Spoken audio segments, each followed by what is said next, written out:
श्री योग वासिष्ठ महारामायण निर्वाण प्रकरण सर्ग 156। श्री वशिष्ठ जी बोले, हे रामचंद्र जी, जैसे जल में लहरें और तरंगे उठती है सो जल रूप है, वैसे ही आत्मा में रूप अवलोक और मनस्कार फुरते हैं सो सब आत्म रूप है, भिन्न नहीं। हे रामचंद्र जी, यह शुद्ध परमात्मा का चमत्कार है और आत्मा दृश्य से रहित शुद्ध चिन्मात्र निर्मल और अद्वैत है, उसमें जगत नहीं बना। हमको तो सदा वही भासित होता है, जगत नहीं भासित होता। जैसे कोई आकाश में नगर की कल्पना करता है, उसमें सब रचना देखता है तो वह उसके हृदय में दृढ़ हो जाती है और संकल्प की सृष्टि को मिथ्या जानता है, उसको शून्य आकाश ही भासित होता है। वैसे ही यह विश्व मूर्ख के हृदय में दृढ़ होता है और ज्ञानवान को आत्मरूप ही भासित होता है। जैसे मिट्टी के खिलौनों की सेना होती है, तो जिसको मिट्टी का ज्ञान है वह उसमें राग द्वेष नहीं करता, और बालक मिट्टी के ज्ञान से रहित है, इससे वह उसमें राग द्वेष करता है। वैसे ही ज्ञानवान इस जगत में राग द्वेष नहीं करते और अज्ञानी राग द्वेष करते हैं। जैसे खिलौने में सारभूत मृत्तिका होती है, वैसे ही इस जगत में सारभूत चैतन्य आत्मा है। जो कुछ पदार्थ दिखते हैं वे आत्मा के विवर्त है और मिथ्या ही भ्रम से सिद्ध हुए हैं। जो वस्तु मिथ्या हो उसमें सुख के निमित्त इच्छा करना ही मूर्खता है। हे रामचंद्र जी, हमको तो इच्छा कुछ नहीं, क्योंकि हमको तो जगत मृग तृष्णा के जल सा लगता है, किसकी इच्छा करे। जिसमें सत्य प्रतीति होती है उसमें इच्छा भी होती है, और जो सत्य ही न लगे तो इच्छा कैसे हो।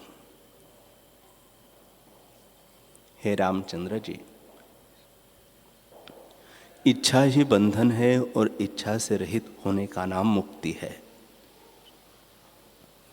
इससे ज्ञानवान को कुछ इच्छा नहीं रहती, उसकी चेष्टा अनिश्चित ही होती है। जैसे सूखे बांस के भीतर बाहर शून्य होता है और उसको संवेदन कुछ नहीं फुरता, वैसे ही ज्ञानवान के अंतस में शांति होती है।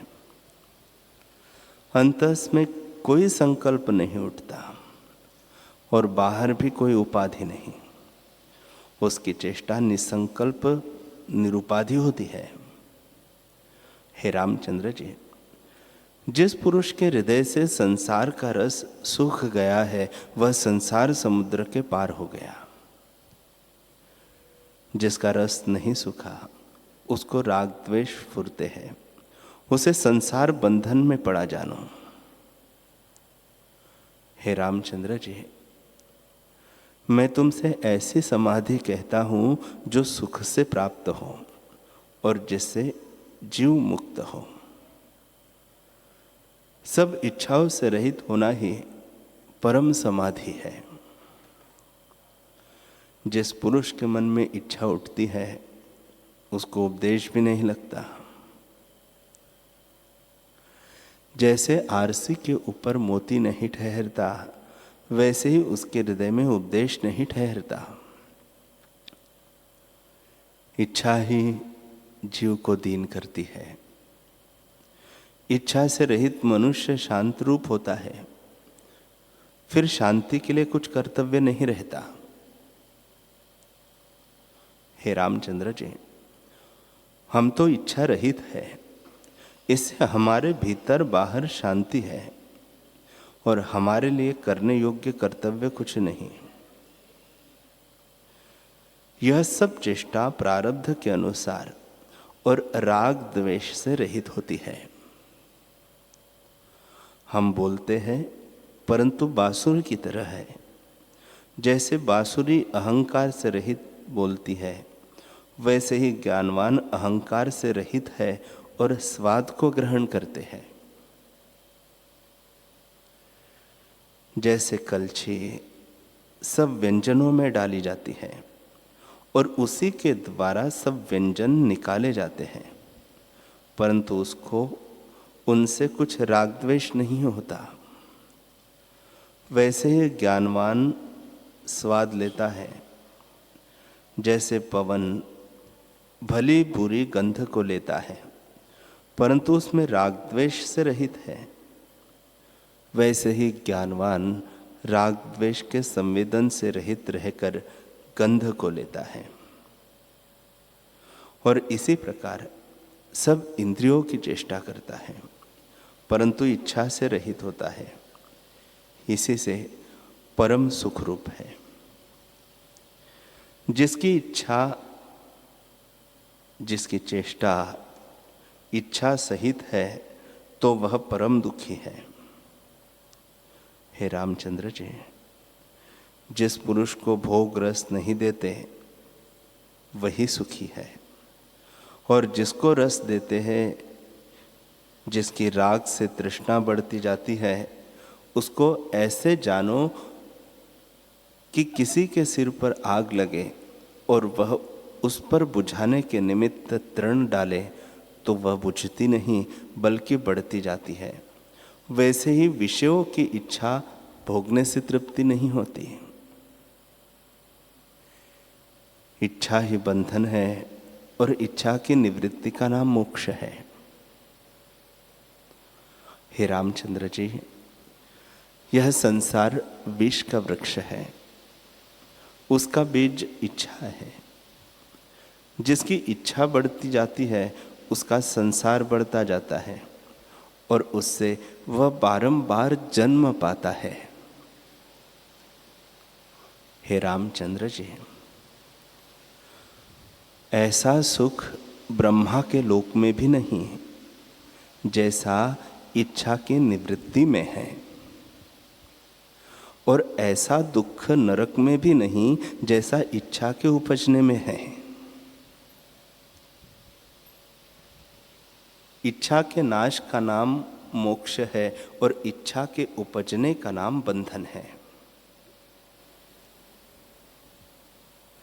जिस पुरुष को इच्छा उत्पन्न होती है वह दुख पाता है और संसार रूपी गड्ढे और खत्ते में पड़ता है। इच्छा एक विष की बेल है, उसको समता रूपी अग्नि से जलाओ। सम्यक दर्शन से जलाए बिना वह बड़ा दुख देगी और बढ़ती जाएगी। हे रामचंद्र जी, जिस पुरुष ने इच्छा को दूर करने का उपाय नहीं किया, उसने अंधे कूप में प्रवेश किया है। शास्त्र का श्रवण और तप, दान, यज्ञ इसी के निमित्त है कि किसी प्रकार इच्छा निवृत्त हो। जो एक बार की निवृत्ति न कर सको तो धीरे धीरे निवृत्त करो। हे रामचंद्र जी, यह विष की बेल बढ़कर दुख देती है। जो पुरुष शास्त्रों को पढ़ता और इच्छा को बढ़ाता है, वह मानो दीपक हाथ में लेकर कूप में गिरता है। इच्छा एक कटियारी का वृक्ष है जिसमें सर्वदा कंटक लगे रहते हैं, उसमें कभी सुख नहीं। जैसे कोई पुरुष कांटे की शैया पर शयन करके सुखी हुआ चाहे तो नहीं होता, वैसे ही संसार से कोई सुख पाना चाहे तो कभी न मिलेगा। जिससे इच्छा निवृत्त हो वही उपाय करना चाहिए। इच्छा के निवृत्त होने में सुख है और उसके उत्पन्न होने में बड़ा दुख है। हे रामचंद्र जी, जो अनिश्चित पद में स्थित है उसको यदि एक क्षण भी इच्छा उपजती है तो वह रुदन करता है। जैसे चोर से लूटा गया मनुष्य रुदन करता है, वैसे ही वह रुदन करता है और पश्चाताप करता है, फिर उसके नाश का उपाय करता है। हे रामचंद्र जी, इच्छा रूपी क्षेत्र में राग द्वेष रूपी विष की बेली है। जो पुरुष उसे दूर करने का उपाय नहीं करता वह मनुष्य नहीं, पशु है। यह इच्छा रूपी विष का वृक्ष बढ़कर नाश का कारण होता है। इससे तुम इसका नाश करो। श्री वशिष्ठ जी बोले, हे रामचंद्र जी, इच्छा रूपी विष के नाश का उपाय तुमसे पहले भी कहा है और अब फिर स्पष्ट करके कहता हूं। यह संसार इच्छा के त्याग करने के योग्य है। यदि इसे आत्मसत्ता से भिन्न कीजिए तो यह मिथ्या है। उसमें क्या इच्छा करना है? और जो आत्मा की ओर देखिए तो सब आत्मा ही है, तब क्यों इच्छा करना? इच्छा दूसरे में होती है, पर वास्तव में दूसरा तो कुछ है ही नहीं, तो इच्छा किसकी कीजिए? हे रामचंद्र जी, दृष्टा और दृश्य भी मिथ्या है। दृष्टा इंद्रिया और दृश्य विषय, ग्राहक इंद्रिया और ग्राह्य विषय अविचार सिद्ध है, भ्रम से भासित होते हैं। आत्मा में कोई नहीं। जैसे स्वप्न में भ्रम से रूप दिखते हैं, वैसे यह ग्राह्य ग्राहक भ्रम से भासित होते हैं। सुख दुख भी इन्हीं से होते हैं। आत्मा में यह कुछ नहीं है। हे रामचंद्र जी, दृष्टा, दर्शन और दृश्य तीनों ब्रह्म में कल्पित है। वास्तव में सब ब्रह्म ही है। चिरकाल से हम खोज रहे हैं, परंतु द्वैत हमको नजर नहीं आता। एक ब्रह्म सत्ता ही ज्यों की त्यों भासित होती है, जो निराभास, फुरने से रहित और ज्ञान रूप है। वह आकाश से भी सूक्ष्म है और सब जगत भी वही है, वही मैं हूं। हे रामचंद्र जी, जैसे जल में तरंग, आकाश में शून्यता, पवन में स्पंदन और अग्नि में उष्णता सब वही अनन्य रूप है, वैसे ही आत्मा में जगत अनन्य रूप है। आत्मा ही विश्व आकार होकर भासित होता है और कुछ नहीं हुआ। हे रामचंद्र जी, जो वही है, तब इच्छा किसकी करते हो? जब मैं तुमसे यह मोक्ष का उपाय कहता हूं, तब तुम अपने को क्यों बंधन में डालते हो? बड़ा बंधन इच्छा ही है। जिस पुरुष की इच्छा बढ़ती जाती है वह जगत रूपी वन का मृग है। उस पशु का संग कभी न करना। मूर्ख का संग बुद्धि का विपर्य कर डालता है। इसे विपर्य बुद्धि को त्याग कर आत्मपद में स्थित हो जाओ। विश्व भी सब तुम्हारा अनुभव है। इसका सुख दुख विद्यमान भी दिखता है, परंतु आत्मा में भ्रममात्र भासित है, कुछ है नहीं। विश्व भी आनंद रूप शिव ही है। तुम विचार करके देखो, दूसरा तो कुछ नहीं है। जैसे मृत्तिका में नाना प्रकार की सेना, हाथी, घोड़ा आदि होते हैं, परंतु मृत्तिका से भिन्न कुछ नहीं है, वैसे ही सब विश्व आत्मस्वरूप है, भिन्न नहीं। उसमें कारण कार्य भाव देखना भी मूर्खता है, क्योंकि जब दूसरी वस्तु ही नहीं है तब कारण कार्य किसका हो और इच्छा किसकी करते हो। जिस संसार की इच्छा करते हो वह है ही नहीं। जैसे सूर्य की किरणों में जलाभास होता है और सीपी में रूपा प्रतीत होता है, सो वह कुछ दूसरी वस्तु नहीं है, अधिष्ठान किरण और सीपी है।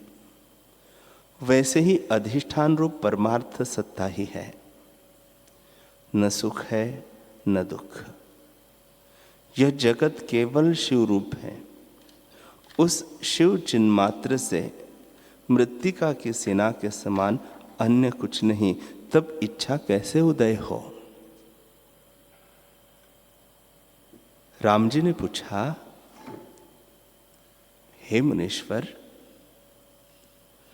जो सब ब्रह्म ही है तो इच्छा अनिच्छा भी उससे भिन्न न होगी। इच्छा उदय हो चाहे न हो, फिर आप कैसे कहते हैं कि इच्छा का त्याग करो। वशिष्ठ जी बोले, हे रामचंद्र जी, जिस पुरुष की ज्ञप्ति जागी है, अर्थात जो ज्ञान रूप आत्मा में जागा है, उसको सब ब्रह्म ही है और इच्छा अनिच्छा दोनों तुल्य है। इच्छा भी ब्रह्म है और अनिच्छा भी ब्रह्म है। हे रामचंद्र जी, ज्यों ज्यों ज्ञान संवित होती है त्यों त्यों वासना का क्षय होता है। जैसे सूर्य के उदय होने पर रात्रि नष्ट हो जाती है, वैसे ही ज्ञान के उपजने से वासना नहीं रहती। हे रामचंद्र जी, ज्ञानवान को ग्रहण या त्याग का कुछ कर्तव्य नहीं होता और उसे इच्छा अनिच्छा तुल्य है। यद्यपि ऐसा ही है, तथापि स्वाभाविक रूप से ही उसे वासना नहीं रहती। जैसे सूर्य के उदय होने पर अंधकार नहीं रहता, वैसे ही आत्मा का साक्षात्कार होने पर द्वैत वासना नहीं रहती। ज्यों ज्यों ज्ञान कला जागती है, त्यों त्यों द्वैत का नाश होता जाता है और द्वैत के निवृत्त होने से वासना भी निवृत्त हो जाती है। हे रामचंद्र जी, उसको ज्यों ज्यों स्वरूपानंद प्राप्त होता है, त्यों त्यों संसार निरस होता जाता है और जब संसार निरस हो गया तब वासना किसकी करे। हे रामचंद्र जी, इसको अमृत में विष की भावना हुई थी, इससे अमृत विष लगता था, पर जब विष की भावना का त्याग हुआ तब अमृत तो आगे ही था, वही हो जाता है। वैसे ही जो कुछ तुमको भासित होता है सो सब ब्रह्मरूपी अमृत ही है। जब उस ब्रह्मरूपी अमृत में अज्ञान से जगत रूपी विष की भावना होती है, तब जीव दुख पाता है और जब संसार की भावना त्यागी तब आनंद स्वरूप ही है। उसको करना न करना दोनों तुल्य है। यद्यपि ज्ञानवान में इच्छा देख पड़ती है तो भी उसके निश्चय में नहीं है। उसकी इच्छा भी अनिच्छा ही है, क्योंकि उसके हृदय में संसार की भावना नहीं, तब इच्छा किसकी रहे। हे रामचंद्र जी, यह संसार है नहीं, हमको तो आकाश रूप शून्य भासित होता है। जैसे और के मनोराज्य में आने जाने का खेद नहीं होता, वैसे ही यह जगत हमको और की चिंतना सदृश है। जैसे किसी पुरुष ने मनोराज्य से मार्ग में कोई स्थान रचकर उसमें किवाड़ लगाए हो और नाना प्रकार का प्रपंच रचा हो, तो दूसरे पुरुष को उसमें जाने के लिए कोई नहीं रोकता, और न कोई किवाड़ है न कोई पदार्थ है। उसको शून्य मार्ग का निश्चय होता है। वैसे ही हमको तो सब प्रपंच शून्य ही प्रतीत होता है। अज्ञानी के हृदय में हमारी चेष्टा है, पर हमको ब्रह्म से भिन्न कुछ नहीं दिखता। हे रामचंद्र जी, जिसको जगत ही न दिखे उसको इच्छा किसकी हो? जिसके हृदय में संसार की सत्यता है उसको इच्छा भी फुरती है, और उसके हृदय में राग द्वेष भी उठता है। जिसके हृदय में राग द्वेष उठता हो तो जानिए कि उसके हृदय में संसार सत्ता स्थित है, और जिसको नाना पदार्थ सहित संसार सत्य प्रतीत होता हो वह मूर्ख है। वह अज्ञान निद्रा में सोया हुआ है। जैसे निद्रा दोष से कोई स्वप्न में अपना मरण देखता है, वैसे ही जिसको यह जगत सत्य लगता है वह निद्रा में सोया हुआ है।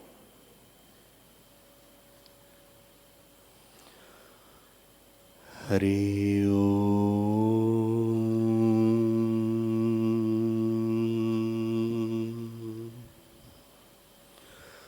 हरि ओम।